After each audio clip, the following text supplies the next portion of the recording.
to you, presented by Dave Campbell's Texas Football, breaking down the 2020 Texas High School Football Playoff brackets. I'm Greg Tepper. This is the 5A Division II bracket. A lot of focus in this bracket, I think, is going to be on one particular region, but I think each of them provides their own unique style and flair and intrigue. I think that really everywhere you look, you have a lot of questions that we're going to get answered over the next couple of weeks that frankly are a little bit up in the air. I think 5A Division II is a bit more wide open than people may give it credit for. But let's start in Region 1. Region 1, up here talking about West Texas, kind of getting into the DFW Metroplex.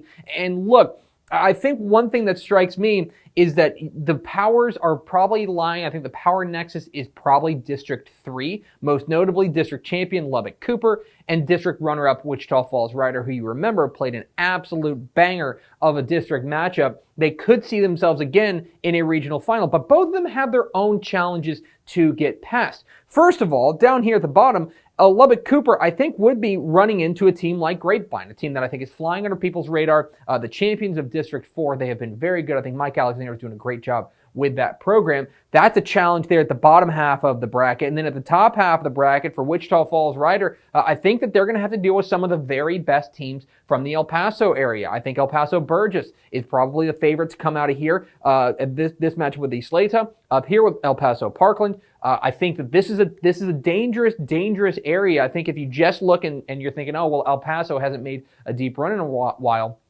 I wouldn't necessarily count them out. I think there's a lot of talented teams out there that maybe because of the shortened schedule we don't know a ton about, but a ton of talent out there in El Paso. With that said, I do keep coming back to District 3. I do think that Ryder and Cooper are probably heading towards a rematch. That's my pick right now, but a lot of teams like Grapevine, I would say a couple of teams up here in the El Paso area that could give you a little bit of trouble as well. But I do look at District 3 as the power nexus of Region 1. Let's go to Region 2, and this is the region everybody's going to be talking about because of two specific teams. The number 1 team and the number 2 team in the state of Texas. We're talking about Ennis, the number 1 team in the state of Texas, down here, starting here at the bottom half of the bracket, and then Aledo up here, the number 2 team in 5A Division II, and of course, the 9-time state champion and the defending 5A Division II state champion. But I think if you focus too much on them, on those two, you are missing what is a really deep and dangerous region. Okay, just take Ennis, for example. First of all, I don't think Frisco Liberty is a walkover. That is a really talented bunch, so keep an eye on them. But if they get past that, Mansfield Timberview likely lurks, a very dangerous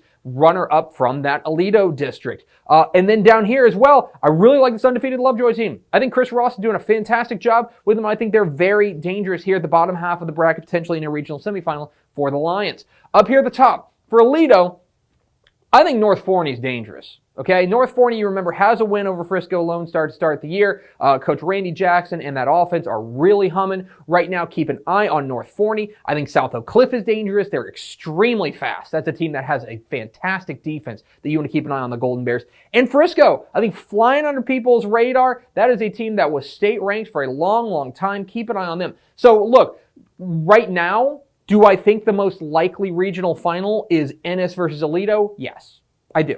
But plenty of landmines for both of those contenders to get through if they're going to meet each other in the regional final. Let's go to Region 3 now. Region 3 is a lot of fun. I think this might actually be the most fun region in the entire bracket because I think you've got a number of heavy hitters here that are going to be on collision courses sooner as opposed to later. Up here at the top half of the bracket, man, Texas High has been playing fantastic football. That defense has been outrageous, and I think that offense is really starting to come along. I think they're dangerous. Potential second-round matchup with Crosby is no fun at all. This is the game that I'm looking forward to. Potentially Huntsville and Texas High in a regional semifinal. That is tasty stuff. Huntsville's defensive line might be the best in the state. It is absolutely outrageous, and that is going to be an absolute East Texas slugfest. What I like about this region is that you get East Texas down to the Piney Woods into the Houston area. And so when you're talking about down here, This is a lot of the Houston area powers, right? Talking about Fort Bend Marshall, of course, who has made back-to-back state championship games. They are back. They are undefeated. I think flying under people's radar, maybe because they lost some of the star power, some of the names from last year's team. But Fort Bend Marshall is back. They are a team to be reckoned with. I think they could see, I think Montgomery White House is a fantastic first-round matchup there. And then down here at the bottom half of the bracket, you got the champions of District 12 in Nederland. The Bulldogs, I think, are a dangerous squad. But keep an eye on Longview, Pine Tree, and A&M Consolidated. The winner of that game, I think, has a chance to make a run. Longview Pine Tree, of course, with outstanding quarterback DJ Freeman. A&M Consolidated has kind of been a little bit inconsistent this year, but if they turn it off at the right time, and we know Coach Lee Fedora has a history of doing that, they have a chance to make a real run. Look, right now, my pick is probably going to be the Hornets of Huntsville, but Texas High looms, Fort Bend Marshall. I mean, I think this bracket is absolutely loaded. There are 6-7 teams I can see coming out of Region 3. Let's go to Region 4, and if you like wide open, I think you're going to love this particular region, okay? I think let's start with Liberty Hill. Liberty Hill, of course, running the slot T. They have been undefeated, absolutely mauling people. Two questions I have about them. One, how do they handle going up in the division? Remember, they were a 4A team last year.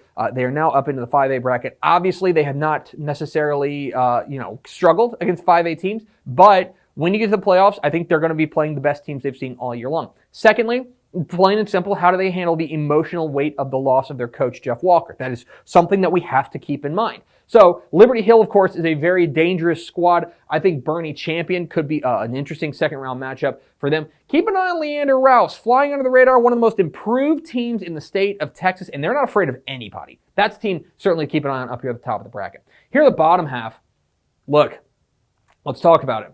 Let's talk about Sherilyn Pioneer. Let's talk about Eddie Lee Marburger. Let's talk about maybe the most dynamic quarterback in the state of Texas right now. Eddie Lee Marburger is a superstar. He is capable of putting a team on his back and taking them all the way. I mean that. Sherilyn Pioneer is serious. The defense concerns me a little bit, but that offense is going to be extremely difficult for everybody that they face. Now, what happens when they run into a team like Brenham? That's a big question for me. Or Marble Falls, by the way, who could absolutely beat Brenham in the first round.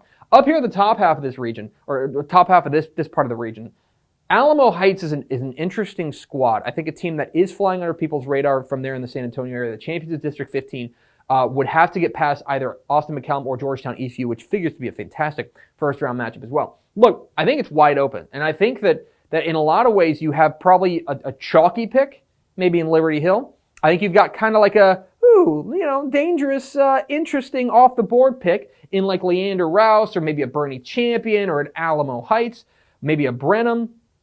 And then you've got Sherilyn Pioneer, who's got the guy, right? Can he put on the cape? Can Eddie Lee Marburger and that Diamondbacks offense go crazy? That's one thing I've got my eye on. So look, when you take a look at 5A Division II writ large, this is an absolute banger of a bracket. I'm really excited to see what happens here. I think that up here, you're probably leaning towards the District 3 in Wichita Falls, Ryder, and Lubbock Cooper, although a couple of interesting landmines here like Grapevine as well. Down here, all eyes are on Aledo and Ennis, but they have to walk a very, very dangerous path. Over here, this region's going to be a ton of fun. Region 3 is going to be absolutely outrageous. Texas High, Crosby, Huntsville, Fort Bend Marshall, Montgomery and White House, Nederland, Longview, Pine Tree, A&M Consolidated, a lot of really fun teams there. And down here, I mean, who knows, right? Maybe it's Liberty Hill's time. Maybe moving up to 5A doesn't bother them at all. Or maybe you have a team from the Rio Grande Valley finally break through and make it to a state semifinal. It's going to be a lot of fun no matter what happens. We're going to have you covered at TexasFootball.com.